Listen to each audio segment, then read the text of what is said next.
Reciban un cordial saludo, mis queridos estudiantes del grado 11º de la institución educativa distrital La Magdalena.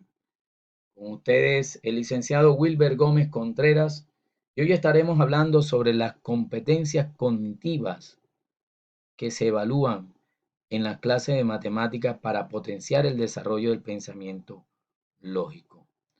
Hablaremos, en este caso, de la competencia de interpretación y representación. ¿Qué es y qué se espera? ¿Qué es?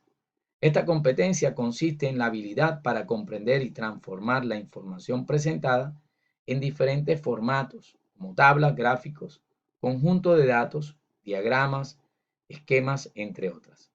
De igual manera, la capacidad de utilizar estas representaciones para extraer información importante que permita establecer relaciones matemáticas, también identificar tendencias y patrones.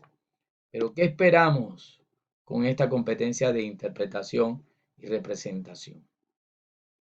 Se espera que el estudiante utilice coherentemente registros simbólicos, natural, gráficos y todos aquellos que se dan en situaciones que involucren las matemáticas.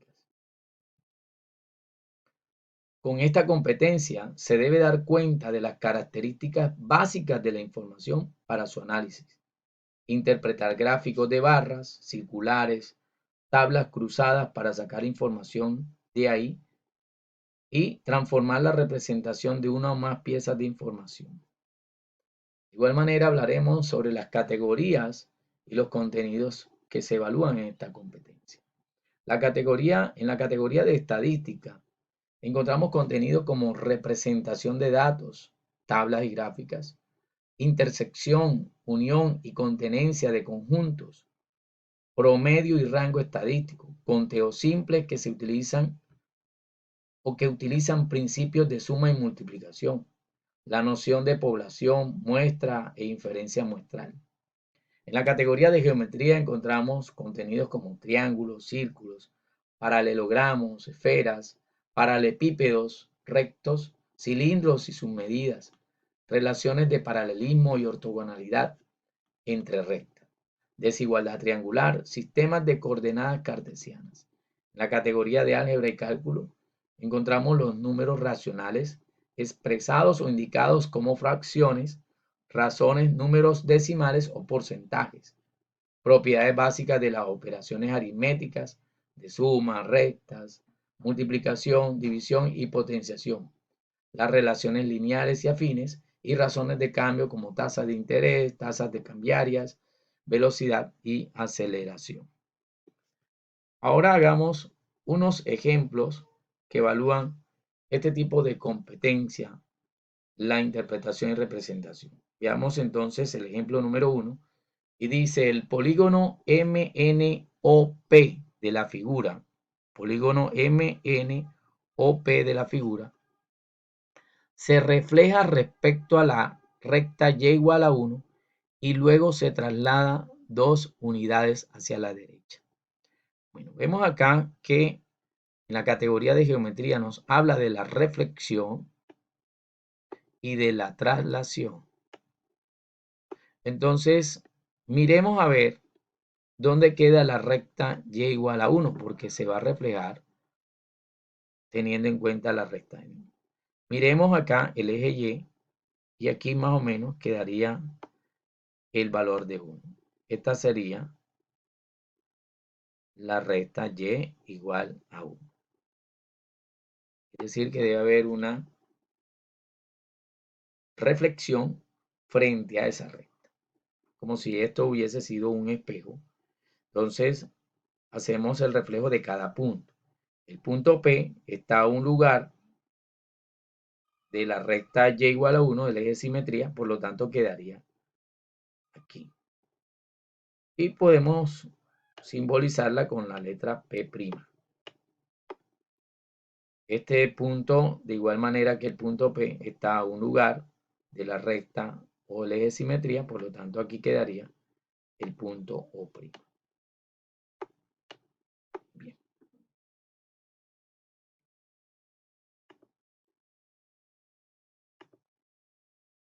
Ahora vamos a la traslación, trasladar cada uno de los puntos 2 lugares hacia la derecha. Entonces, el punto que está aquí, que es P', que es 2,0, lo vamos a trasladar 2 lugares.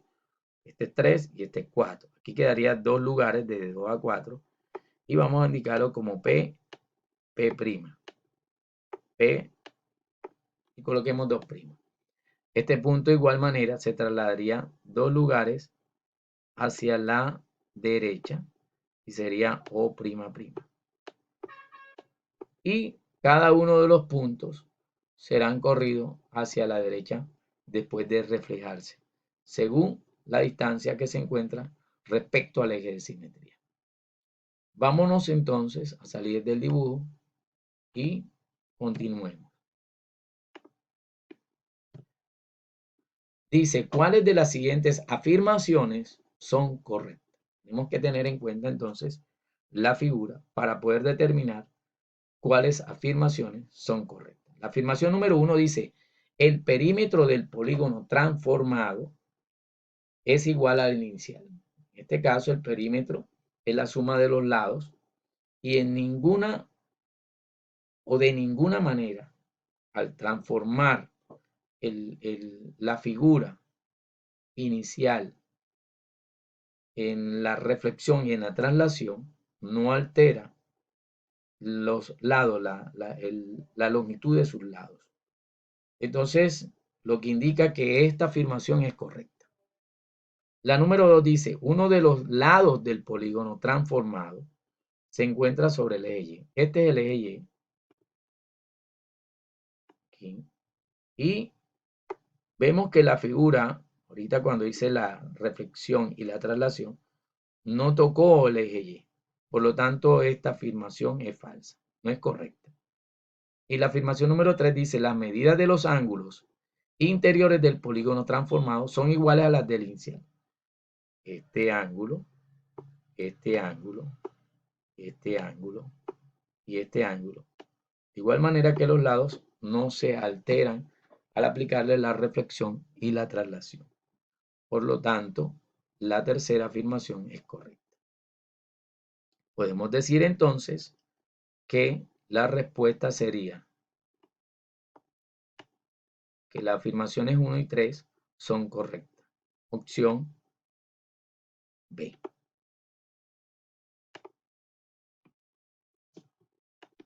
Vámonos al ejemplo número 2.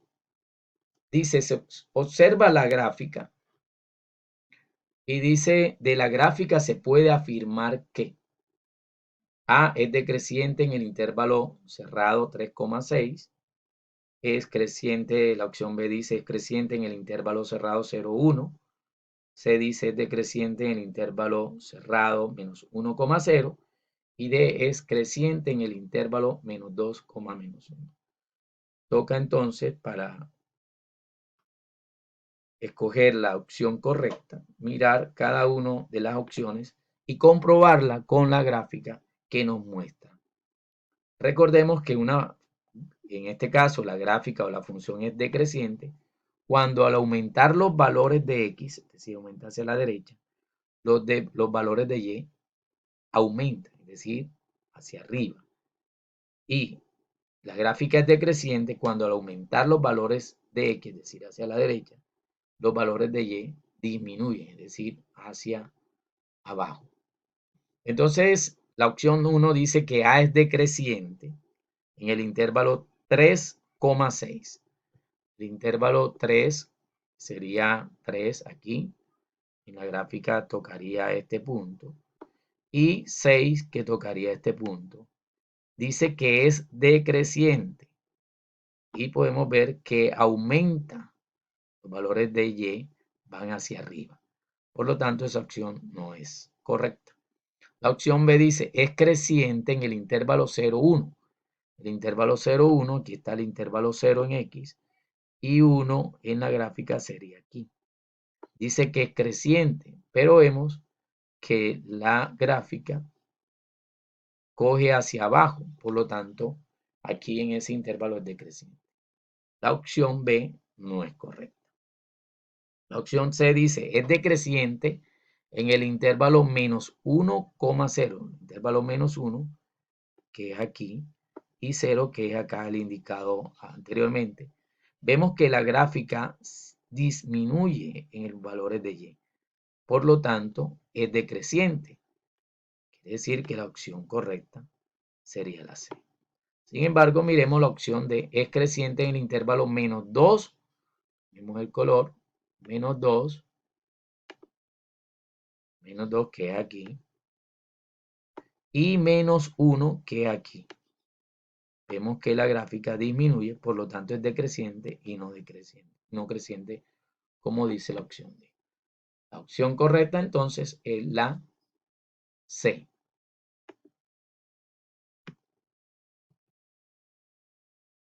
Continuemos con el último ejemplo.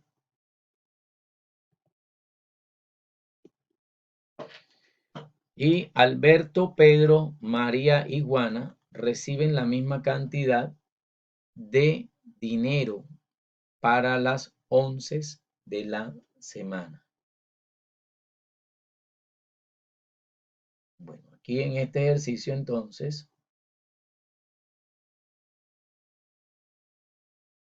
Alberto dice ahorró el 60% de su dinero, Pedro ahorró 1/10 de su dinero, María ahorró el 80% de su dinero y Juana ahorró 9/10 de su dinero.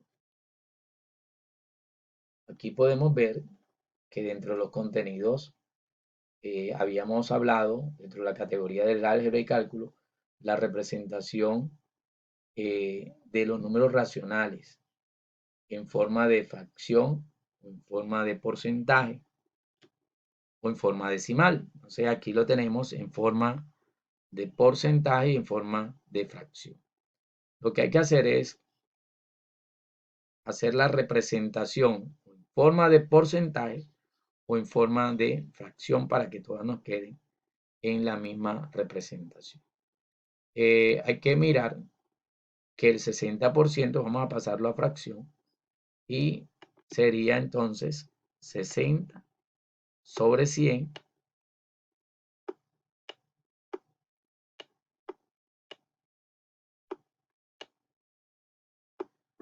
pero como vemos que la fracción termina o el denominador es 10, en esos dos casos, el de Pedro y Juana, también lo podemos dejar simplificando la fracción, sacándole décima, quedaría 6 sobre 10, para poder hacer la comparación de una manera más rápida. El 80%, que es la otra que se encuentra indicada en porcentaje, la pasamos a fracción, que es 80 centésimos, y la dejamos indicada en el mismo denominador. Quedaría, al simplificarlo, sacamos décima y corresponde a 8 décimas.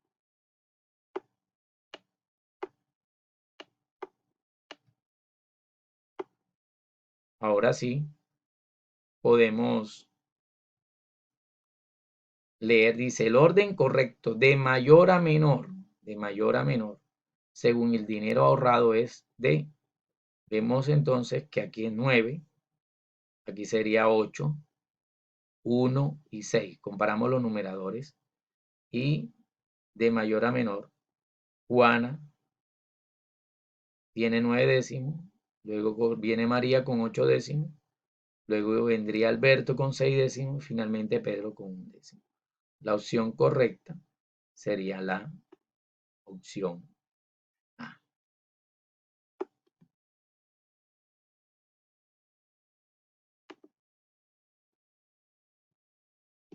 Bueno, queridos estudiantes,